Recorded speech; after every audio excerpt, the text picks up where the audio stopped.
Sa nakaraan nating video ay kung saan, nadiskubre ng grupo ng ating bida ang sekreto sa abilidad ng prinsipe ng Yaorei Empire, at samantala, nalaman nila Wang Feng ang abilidad ni Li Changxun, na isang itong 8th grade alchemist at ito ay gusto sumali sa kanilang sekta at malugod naman itong tinanggap ng ating bida. Ang lupain na pinabayaan ng Diyos ay patuloy na kumakalat at dumadaloy ang masamang enerhiya.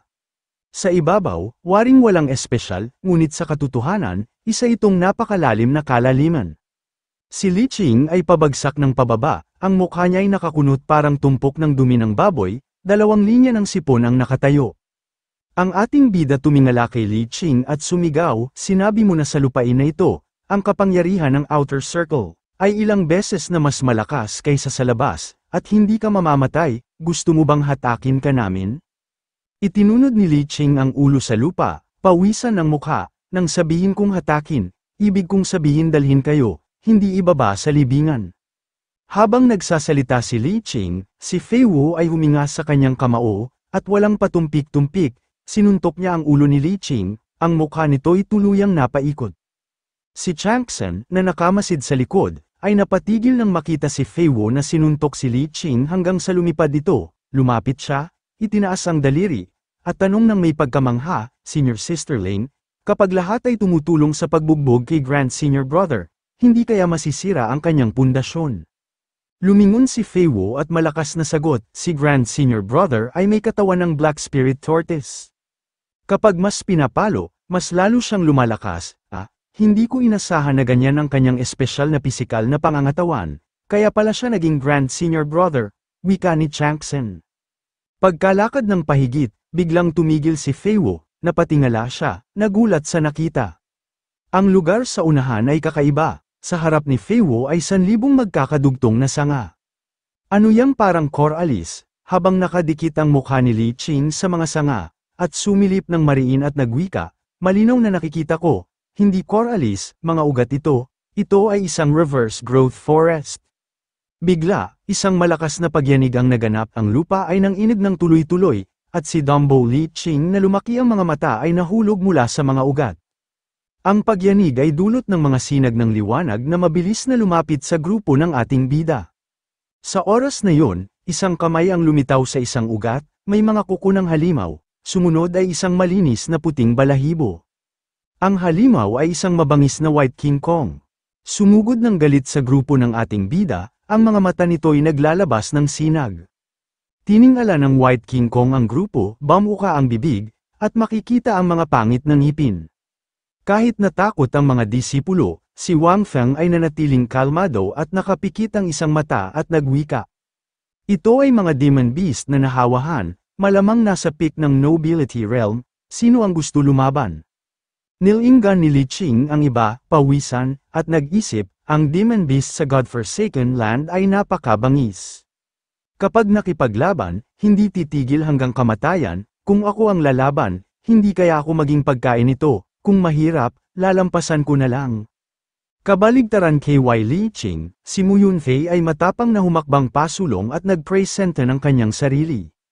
Hinugot ang espada at sabi ng may tiwala, ako na ang bahala.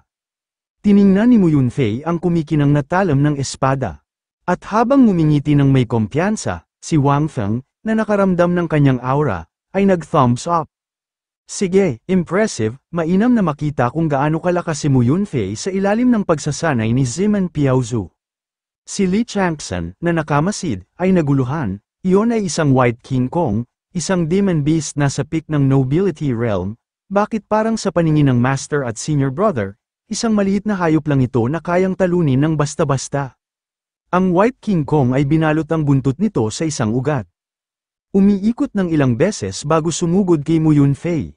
Pinitik ng White King Kong ang kamao nito, nagtipo ng malakas na enerhiya, at sinubukang suntukin ang mukha ni Mu Yunfei.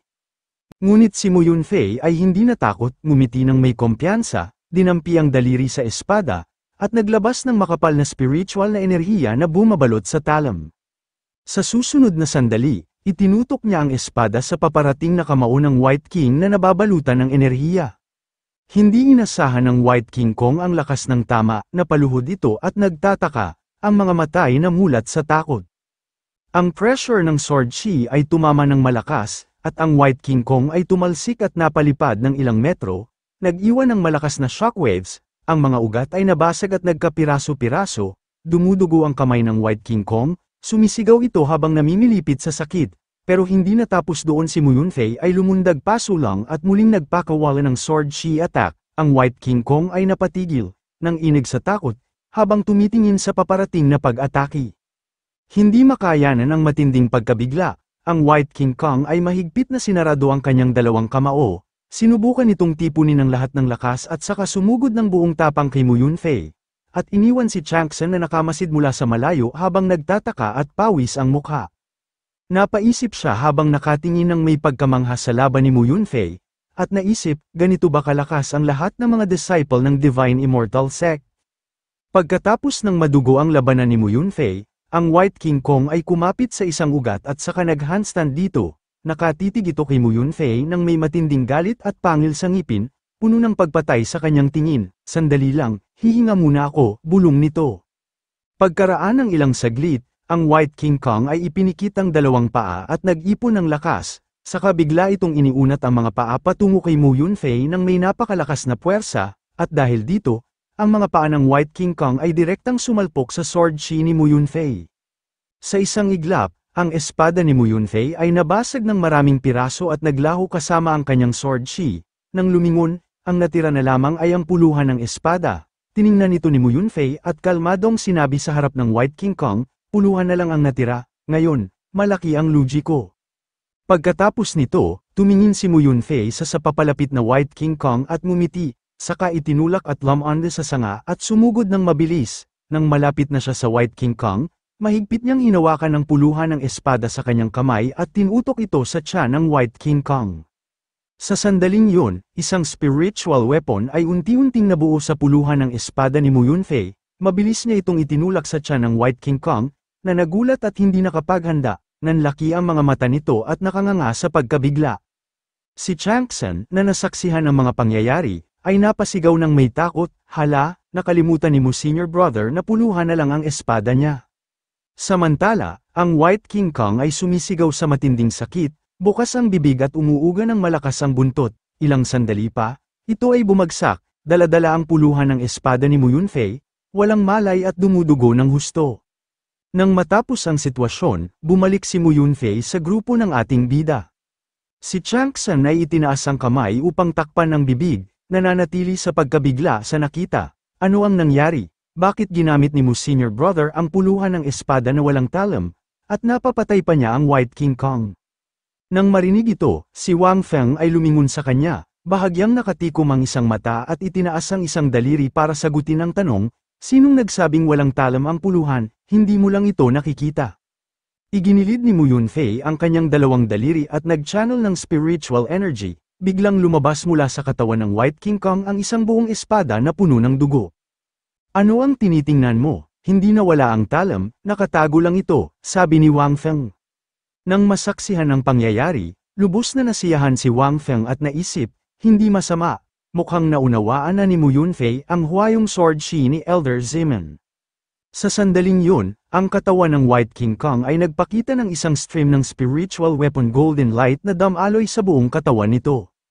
Si Mu Yunfei, nang makita ang spiritual weapon na papalapit sa kanya, ay bahagyang nagulat, subalit, ang stream ng spiritual weapon ay naabsorb sa Demon Sealing Command sa kanyang kamay. Ay nako, kinilabutan ako, sabi ni Mu Yunfei, kinuha niya ang Demon Sealing Command at tumayo sa harap ng ating bida para ipakita ang kanyang achievement sa pagkuha ng accumulated points na 10,000, tuluyang hindi pinansin ang katawan ng White King Kong. Ang katawan ng White King Kong ay biglang umangat dahil sa isang puwersa, napansin ito ni Chang Sen at napasigaw, Brother Mu, mag-ingat ka, nasa likod mo ang demonic White King Kong. Nang marinig ito, lumingon si Mu Yunfei at nakita ang isang stream ng blood chi na patuloy na umaangat mula sa katawan ng White King Kong, ang napakalaking blood chi ay nagtipon at nagbago sa spirit form ng isang napakalaking at mabangis na pating, na bumukas ang bibig at nagpakita ng matatalas na pangil. Tumalon ang pating kay Mu Yunfei, pero sa kasamaang palad, hindi ito nakasagasa. Gayunpaman, alerto si Mu Yunfei, nagngangalit ang kanyang ngipin at lumingon sa likod, itinaas niya ang kamay at binigkas ang incantation para mag-condense ng sword chi, saka lumingon siya at pinakawalan ang sword chi sa ulo ng pating, hinati ito sa dalawa. Naisip niya na sobrahan ako sa paggamit ng energy para patayin ang demonic ape kanina, ang natitira kong profound chi ay sapat na lang para magamit ko ang huong sword daw isang huling beses. Pagkatapos ng unang strike, ang ulo ng pating ay lumipad sa hangin, at ang katawan nito ay lumuwag at binalot ang Demon Seal command mula sa kamay ni Mu Yunfei. Nang mawalan siya ng lakas at mahulog, nakatitig si Mu Yunfei sa Demon Seal command sa harap niya, humihinga ng mabilis na parang aso.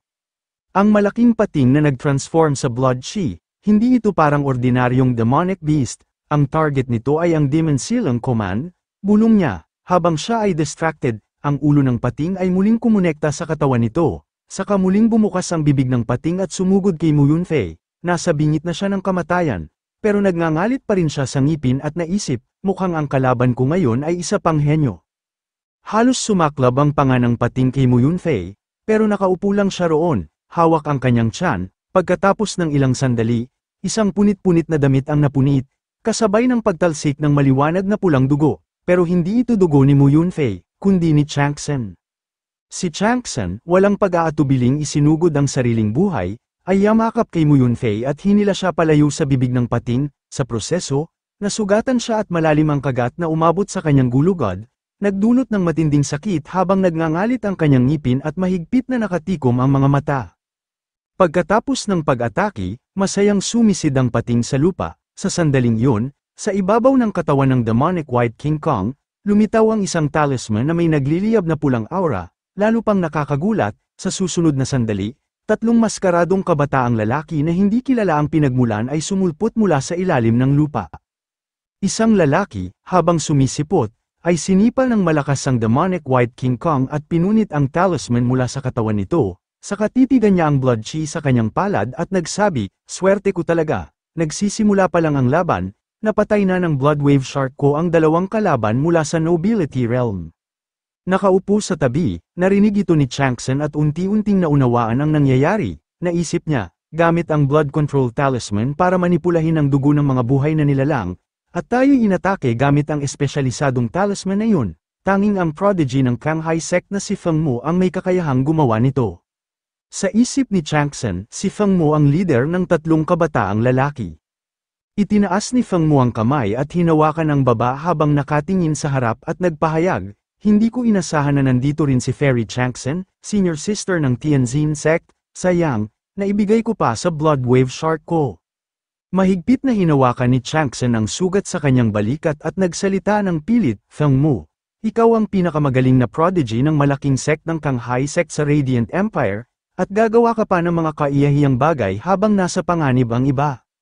Hinubad ni Feng Mo ang kanyang maskara at sumagot, ang tawag dyan, ang nagwagi ang kumakain, basta ako ang manalo, wala akong pakialam kung anong paraan ang gamitin ko, ngayon, kayong lahat ay sugatan, kung ayaw niyong mamatay, sumunod na lang kayo ng maayos sa young master ko. Pagkasabi niya nito, sumali ang dalawa niyang kasama at sumisigaw.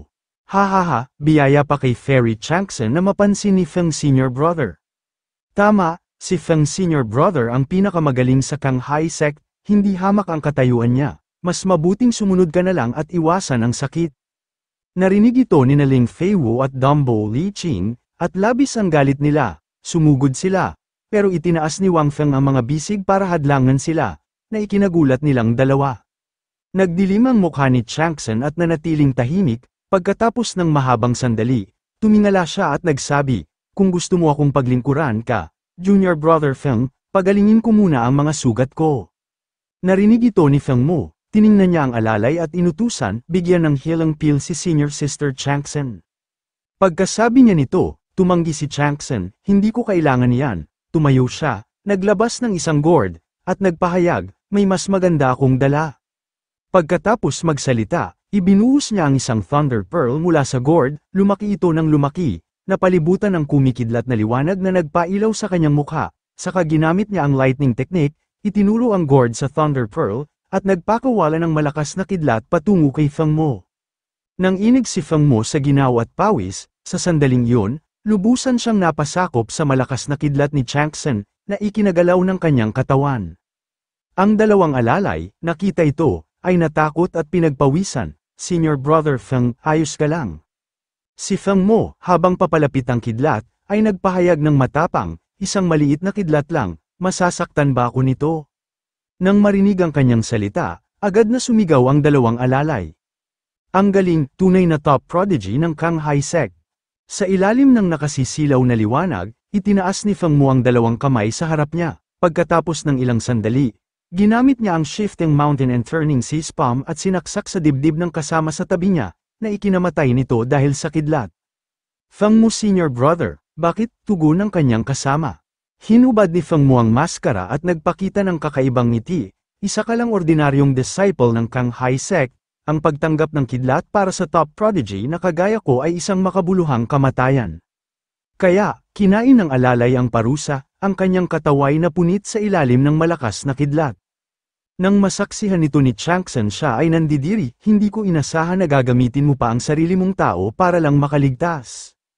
Tumawid ng mga bisig si Feng Mo, at isang stream ng blood chi ang lumitaw.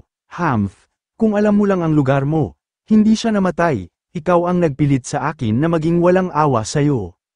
Pagkatapos magsalita, ginamit ni Feng Mo ang 4 clear wave technique, gumamit ng blood chi para lumikha ng malalaking pating, pagkatapos mabuo, ang mga pating ay nag-merge at naging isang higanteng balyena. Bumukas ang bibig nito at sumugod kay Mu Yunfei at Changsen. Sa kritikal na sandaling yun, bigla sumugod si Dumbo Liching ng parang hangin, kinontrol siya ng isang sinag ng liwanag at ginamit ang ulo para sumalpok sa balyena, na ikinapuwersa ng kanyang mga mata at pagtalsik ng dugo mula sa kanyang bibig. Biglang may tumama sa kanya na parang babasagin ang utak, na ikinainis ni Dumbo Liching. Naisip niya, kung gusto mong pumili ng bulaklak, edi pumili ka, bakit ako ang pinagtetripan, putek ka Sect Master. Simula nang malaman mong may Black Spirit Tortoise ako, ginawa mo akong kalasag, pwede mo akong ilipat kahit saan, kahit kailan, konti na lang ang wrinkles ng utak ko, ngayon tuluyan na itong flat, nakakagalit. Dahil sa malakas na impact ni Dumbo Liching, mabilis na sumabog ang balyena. Lumapit si Wang Feng kay Mu Yunfei at nagtanong, naalala mo ba ang aral ngayong araw? Naalala ng disciple, at hindi malilimutan, tugon ni Yunfei. Tumitig ng diretso ang ating bida, may determinasyon sa ekspresyon, ngayon, ang Sect Master ay nagpaensayo sana sa mga disciple, kaso, may nakasagupa tayong payaso na nagpapapansin, na ikinainis ko, kaya, ayoko nang mabuhay pa siya. Narinig ito ni Feng Mo at itinuro ang bida, walang kwentang tao, saan ka galing para magsalita ng ganyan sa harap ng prodigy na kagaya ko. Hindi pinansin ng ating bida ang salita ni Feng Mo at tiningnan si Lei He. Kung hahayaan kitang patayin ang payaso na ito, ilang atake ang kailangan mong gawin. Pagkatapos marinig ito, ngumiti si Lei He ng bahagya, may bahid ng kumpiyansa, para sa weakling na ito, isang pag-atake lang sapat na. Lumakad si Lei He palapit kay Feng Mo, naglalabas ng spiritual enerhiya na umiikot sa kanyang paligid. Samantala, naglabas si Changsen ng asul na pil mula sa gourd, ipinikit niya ang mga mata at inilagay ito sa bibig. Kasabay nito, patuloy na lumalabas ang pulang energy mula sa kanyang dibdib at nagwika. Kanina halos mamatay ako, ngayon bigla-bigla kang lumalabas Master. Agad na tumugon ng Master na batang cute ni Changsen, kung nandito ang Sect Master ng Divine Immortal Sect, ikaw ay hindi mapapahamak.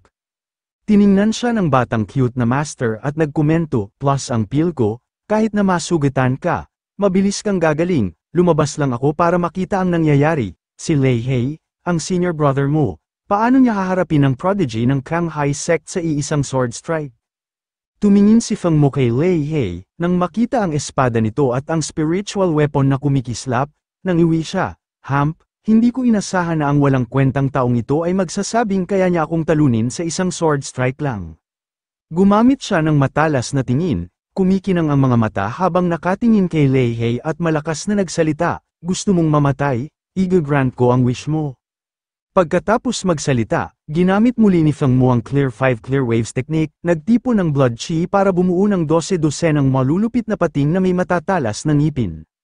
Nang mag-merge ang mga ito at maging higanting balyena, sumugod ito para kumagat, pero mabilis na umilag si Lei He, na ikinasabog ng lupa, saka sinipa niya ng malakas ang paa para tumalon sa harap ng bibig ng balyena. Mahigpit na hinawakan ni Lei He ang kanyang espada at dumausdos sa lupa gamit ang tuhod, papunta sa ilalim ng balyena. May kalmado siyang ekspresyon. Sa susunod na sandali, tumutok siya sa target at huminto ng mabilis, na nag-iwan ng dalawang shockwave sa ilalim ng tuhod niya. Nang makita ang blood shark na sumusugod sa kanya, binitawan niya ang saklab ng kanyang espada at pagkatapos, hinawakan niya ng mahigpit ang kanyang espada at naglalabas ng enerhiya. Saka may determinasyon, hinatao niya ng diretso ang kanyang espada. Tumama ang espada sa gitna ng bibig ng blood shark, na ikinasigaw nito sa sakit. Hindi tumigil si Lei He, inilagay niya ang kamay sa puluhan ng espada at pinasok ito ng malalim sa bibig ng pating. Gumamit siya ng puwersa mula sa mga paa para magkaroon ng momentum, saka itinulak ang espada habang tumatakbo ng mabilis, na lalo pang pinalalim ang pagpasok nito. Pagkatapos, tumagos ang espada sa sunod-sunod na blood shark sa likuran nito. Pagkatapos ng strike na ito, maglalaho na sana ang blood shark.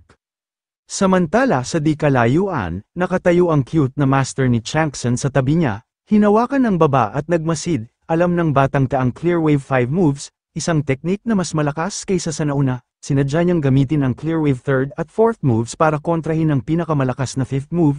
Nang magbanggaan ang dalawang pating, sumabog ito ng napakalakas, may usok at apoy. Ito ang tinatawag na mahusay na paggamit ng kapangyarihan. Nasalag ang hindi inaasahang counter-attack ni Feng Mo. Nagngangalit siya sa inis, isang espada ang tumagos sa makapal na alikabok. Sumugod ang espada ni Lei He ng diretso kay Feng Mo, na ikinagulat nito at halos matumba dahil sa pag-iwas. Pagkaraan ng ilang sandali, nakabawi si Feng Mo at ginamit ang dalawang kamay para sumagupa. Hinawakan niya ang espada ni Lei He, saka ngumisi ng parang pating at nagwika, akala ko malakas ang sword strike mo, pero nahuli mo rin ako nang walang dala. Pero nang mahuli ang kanyang espada, nanatiling kalmado si Lei He, walang tanda ng pagpapanik. Nanlaki ang mata ni Chang'sen habang nakatingin sa harap at nagwika, Feng Mo, parang ang sipag mong kunin ng kredito. Ang humuli ng espada ay walang duda, iyong nakababatang kapatid. Pagkasabi niya nito, isang sword shake ang dumaan ng marahan sa leeg ni Feng Mo at ng kanyang kasama. Dumaloy ang dugo mula sa sugat, bumukas ang bibig ni Feng Mo. Nanlaki ang mga mata habang sumisigaw ng huling isang salita, imposible. Habang hawak pa rin ang espada, nahulog ang kanyang ulo tulad ng inaasahan. Nang makita ang dalawang kabataang lalaki na bumagsak sa kanyang paanan, mabilis na ibinaba ni Lei He ang espada at isinaksak ito sa sisidlan. Nasaksihan ito ng cute na master ni Chang'sen at hindi napigil ang magpahayag ng pagkamangha. Ang sword strike na ito ay tunay na kahanga-hanga, ngumiti siya ng kontento. Ito ang tunay na prodigy ng Divine Immortal Sect. Nanlaki ang mga mata ni Chang'sen habang nakatingin kay Lei He. Naisip niya, kanina akala ko nabigo ang strike ni Senior Brother Lei He. Sayang, binaliktad niya ang ulo ng dalawa at pinalitan ang posisyon nila. Tiyak na higit pa sa espada ang ginamit niya. Itinaas ng lovely master ni Chang'sen ang isang braso at malakas na nagsabi, Chang'sen, mali ka, isang strike lang ang ginamit niya. Paano? Tanong ni Chang'sen na may halong pagtataka. Seryosong tumingin ang lovely master ni Chang'sen sa harap, hindi sapat ang skills mo para makita. Kitang-kita ng master, isang strike lang talaga ang ginamit ni Lei He, sobrang bilis ng atake, at tuluyan niyang pinutol ang mga ulo at pinalitan ang mga ito. Napatingin si Chang'sen sa likod ni Lei He nang may pagkahanga. Pagkatapos malutas ang problema, ang accumulation points ay naabsorb sa Demon Sealing Command. Inihagis ito ni Lei He sa ating bida at nagwika, Sectmaster, ang lahat ng kanilang puntos ay nailipat na sa inyong Demon Sealing Order, magaling ang ginawa mo. Agad na tugon ng ating bida sabay ng may pagngisi, tiningnan ng ating bida ang Demon Sealing Command sa kanyang kamay at ngumiting lihim, talagang ang pinakamabilis na paraan para kumita ng points ay ang magnakaw.